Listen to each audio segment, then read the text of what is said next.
Et on vous avait dit que cette troisième journée de la 14e édition du Salon des entrepreneurs serait celle des politiques. On ne vous a pas menti, avec un invité de choix, c'est François Bayrou. Monsieur Bayrou, bonjour. Bonjour.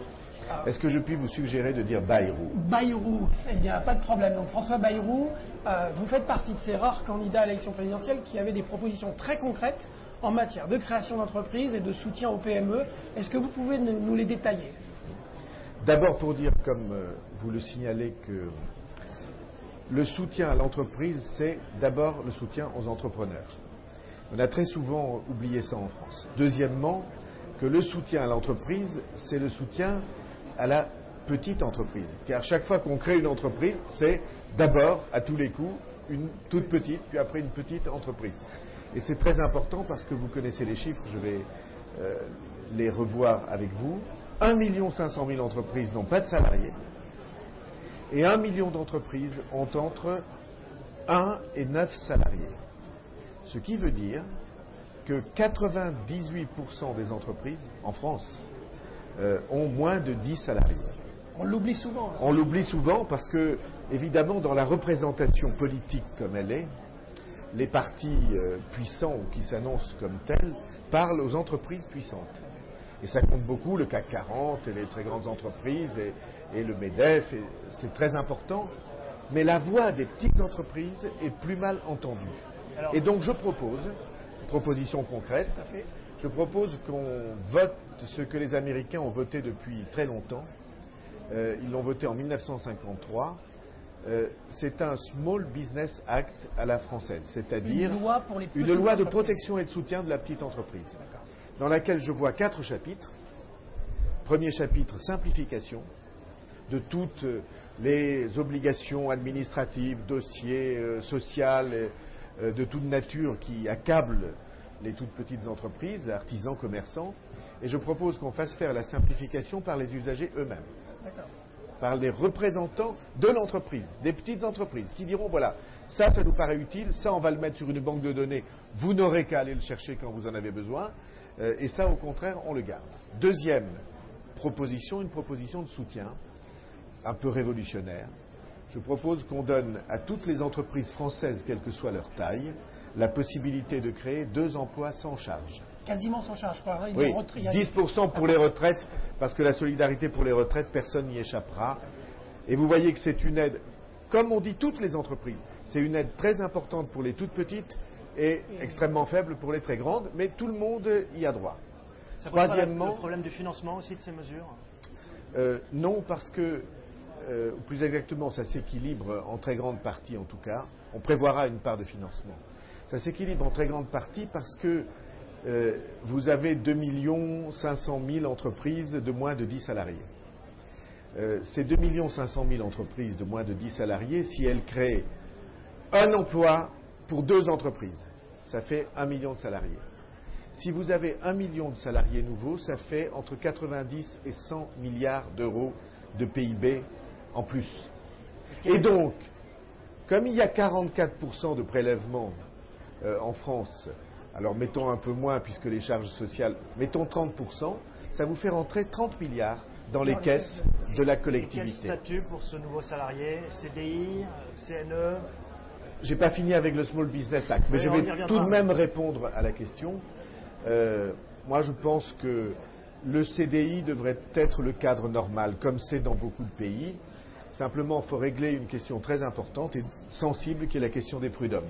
Parce que les toutes petites entreprises ont l'impression qu'elles ne sont pas à égalité devant les prud'hommes, soit avec les très grandes entreprises, soit avec les centrales syndicales représentant les salariés, qui ne savent pas manier la jurisprudence. CNE, je ferme la parenthèse. Quand même toute votre réticence. Hein. Oui, en tout cas, dire qu'on va faire du CNE la base du contrat de travail en France, franchement, c'est, à mon sens, excessif et un risque.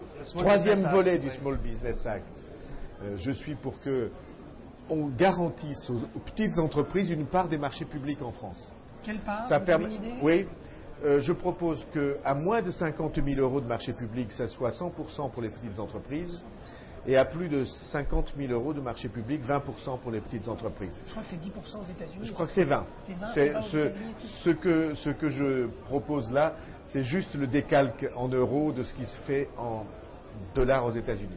Et quatrièmement, quelque chose qui n'est pas mince, qui est, me semble-t-il, aussi révolutionnaire. Je propose qu'on oblige l'État à respecter les règles qu'il impose aux autres. Par exemple, en matière de délai de paiement.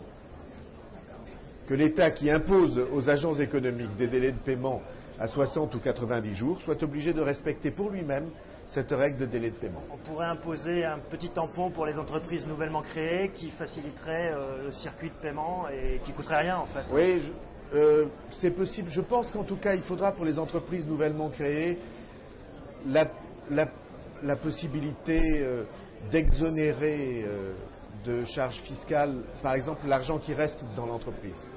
Alors on a vu dans votre campagne... Vous voyez que c'est un soutien actif à la petite et moyenne entreprise. On a vu dans votre campagne que dans votre relation à l'entrepreneur, il y a une espèce de méthode Bayrou. On vous a vu dans le Nord aller voir dans des chambres de commerce 4, 5, 6 chefs d'entreprise simplement pour discuter à bâton rompu avec eux en leur demandant quels sont leurs besoins. Il y a une méthode Bayrou dédiée à la création d'entreprises?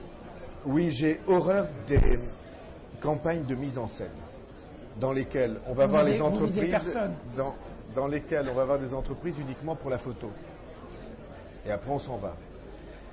Comme vous avez suivi cette préparation, et je vous en remercie, ça fait 6 ans, 5 ans, que toutes les semaines, je vais visiter, il n'y avait jamais de caméra et d'appareil photo, sauf la presse locale, je vais visiter des entreprises en France.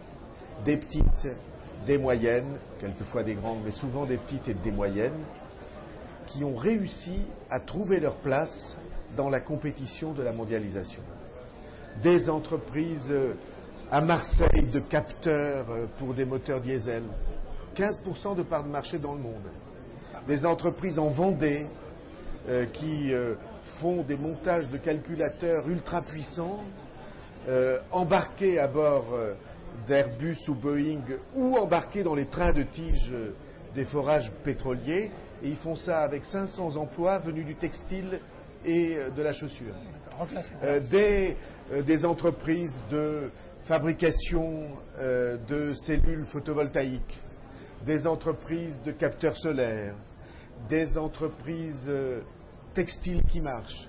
J'ai visité des dizaines et peut-être centaines d'entreprises en France, simplement pour me pénétrer de l'état d'esprit de ces entrepreneurs qui prennent des risques personnels pour que notre pays et son économie se portent mieux.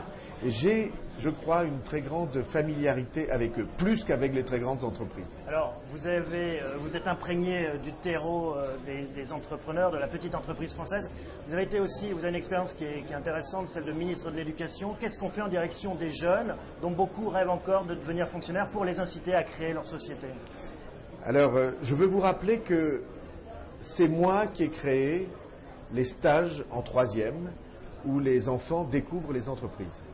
Et ils viennent vous voir tous en disant on va à un stage. J'ai créé ça volontairement, il y a eu quelques réticences, mais je considère que c'est une des bonnes choses que j'ai faites, étant au ministère de l'Éducation nationale. Je pense qu'il y a un travail de donner envie, pas de donner des cours, mais de donner envie. Ça, c'est la deuxième chose. J'aimerais que les enseignants puissent prendre une année sabbatique dans les entreprises. Et les entrepreneurs n'y perdraient pas, contrairement à ce qu'ils imaginent, et tout le monde y gagnerait. Ça, c'est la troisième chose. Et puis, une réflexion alors beaucoup plus vaste et beaucoup plus générale, qui est là aussi une ligne de transformation profonde de la société française.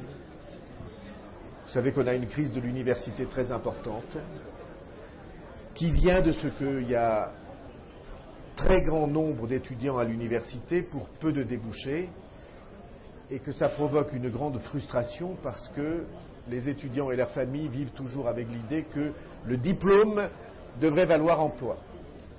Et donc, quand ils ont un bac plus 5, ils disent « ça va pas, je ne trouve pas d'emploi ».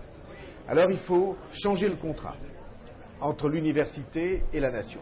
Et il faut dire, toute formation académique, diplôme, une licence, un master, un doctorat, elle doit être suivie d'une formation professionnelle en alternance. C'est facile à faire passer dans les mentalités? Je pense qu'il faut 5 ans pour faire passer ça. Et dans les mentalités, parce qu'il faut le monter. Je pense que dans les mentalités, c'est très facile. Regardez les avocats. Au fond, c'est ce qu'ils ont depuis longtemps. Vous passez un diplôme de droit, un diplôme académique de droit, et puis après, eh bien, vous apprenez le métier d'avocat par alternance.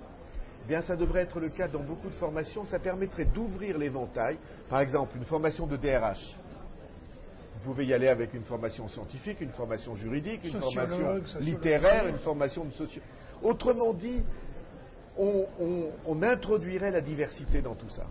François Bayrou, pour terminer, on va faire un tout petit peu de politique. Finalement, l'entreprise Bayrou pour cette présidentielle de 2007, on a vu qu'il y avait un monde fou à vous suivre aujourd'hui au Salon des entrepreneurs. Elle se porte pas mal, on a l'impression, non? Oui, c'est une entreprise en croissance. Les parts de marché augmentent, sont en train de gagner. Et il y a bon espoir que ce soit une entreprise leader d'ici au mois de mai. Bon, merci beaucoup, M. Bayrou. Merci d'avoir été là.